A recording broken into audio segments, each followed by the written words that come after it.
চাকরিহারা ৫ জন শিক্ষকের সঙ্গে বৈঠকের পর এবার রাষ্ট্রপতিকে চিঠি দিলেন রাহুল গান্ধী। সুপ্রিম রায় চাকরি বাতিল প্রায় ২৬,০০০-এর।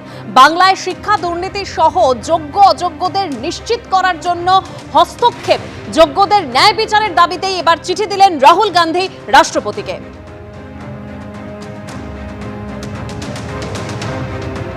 চাকরিহারা ৫ জন শিক্ষকের সঙ্গে বৈঠকের পর এবার রাষ্ট্রপতিকে চিঠি রাহুল গান্ধীর। সুপ্রিম রায়ে চাকরি বাতিল প্রায় ২৬,০০০-এর। বাংলায় শিক্ষা দুর্নীতি সহ যোগ্য অযোগ্যদের নিশ্চিত করার জন্য হস্তক্ষেপ চেয়ে এবং এরই পাশাপাশি যোগ্যদের ন্যায় বিচারের দাবিতে এবার রাহুল গান্ধী চিঠি দিলেন রাষ্ট্রপতিকে।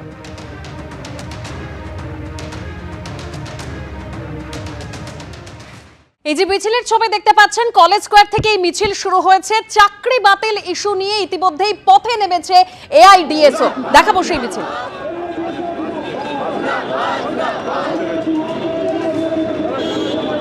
সরাসরি চলে যাবো এই মিছিল থেকে। আমাদের প্রতিনিধি হিন্দল দে আমাদের সঙ্গে এই মুহূর্তে রয়েছেন। হিন্দল, ঠিক কি দাবি করছে তারা? একেবারেই দেখো, তোমাকে বলে রাখি, তুমি দেখতেই পাচ্ছ এআইডিএসও কর্মী সমর্থকেরা তারা কিন্তু রীতিমতো কলেজ স্ট্রিট মোড়ে ইতিমধ্যেই তারা রাস্তা অবরোধ করে দিচ্ছেন এবং প্রত্যেকেরই কিন্তু একটাই দাবি। তারা যেই দাবি নিয়ে মূলত আজ রাজপথে নেমেছেন, তারা যেটা বলছেন যে যোগ্য শিক্ষকদের চাকরি ফিরিয়ে দিতে হবে এবং স্কুলে ফেরানোর জন্য সেই দাবি তারা জানাচ্ছেন এবং দুর্নীতিগ্রস্তদের কঠোর শাস্তির দাবি তারা জানাচ্ছেন। সরাসরি প্রতীককে বলবো একবার দেখাতে ছবিটা, যে কলেজ স্ট্রিট মোড়, সেই কলেজ স্ট্রিট মোড় কিন্তু সম্পূর্ণ অবরুদ্ধ। আপনারা যে আজকে রাজপথে নেমেছেন, আপনাদের মূল বার্তাটা কি আপনাদের দাবি? দেখুন, এসএসসি 2016-তে 26,000 চাকরি বাতিল হয়েছে। এই চাকরি বাতিলের দায় সম্পূর্ণ রাজ্য সরকারকে নিতে হবে। রাজ্য সরকারের সীমাহীন দুর্নীতির ফলেই আজকে হাজার হাজার যোগ্য শিক্ষক যারা আজকে দিশাহীন অবস্থার মধ্যে দিন কাটাচ্ছে। আমরা এআইডিএসওর পক্ষ থেকে দাবি করেছি, যোগ্য শিক্ষকদের স্কুলে ফেরাও, আর সমস্ত দুর্নীতিগ্রস্ত তৃণমূলের নেতা মন্ত্রী আমলা যারাই দুর্নীতির সঙ্গে যুক্ত, যারা লক্ষ লক্ষ টাকার বিনিময়ে চাকরি করছে, তাদের এই দুর্নীতিবাদদের কঠোর শাস্তি দিতে হবে। আমরা লক্ষ্য করছি 26,000 চাকরি বাতিল হওয়ার ফলে গোটা পশ্চিমবাংলার সরকারি শিক্ষা ব্যবস্থা ভেঙে পড়েছে। স্কুলগুলোতে শিক্ষক নেই, প্রধান শিক্ষককে আজকে স্কুলের দরজা খুলতে হচ্ছে, ফলে শিক্ষা ব্যবস্থা ভেঙে পড়েছে। অবিলম্বে এই সরকারি স্কুল শিক্ষা ব্যবস্থা হাল ফেরাতে রাজ্য সরকারকে দায়িত্ব নিতে হবে।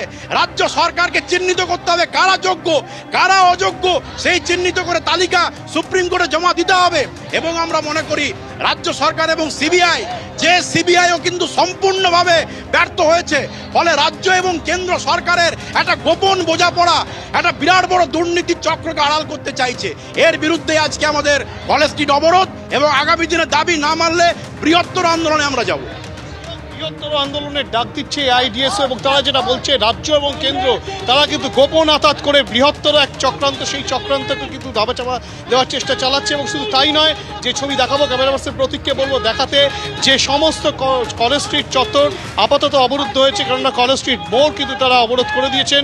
এবং এখানে কিন্তু তাদের যেটা দাবি, তারা যেটা স্পষ্টত উল্লেখ করছেন, যে যেভাবে শিক্ষকদের চাকরি বাতিল হয়েছে, যোগ্য শিক্ষকদের চাকরি বাতিল হয়ে গিয়েছে, সেই সব যোগ্য শিক্ষকদেরকে স্কুলে ফেরাতে হবে এবং অযোগ্যদেরকে চিহ্নিত করে তাদের শাস্তির দাবি জানাচ্ছে এআইডিএসও।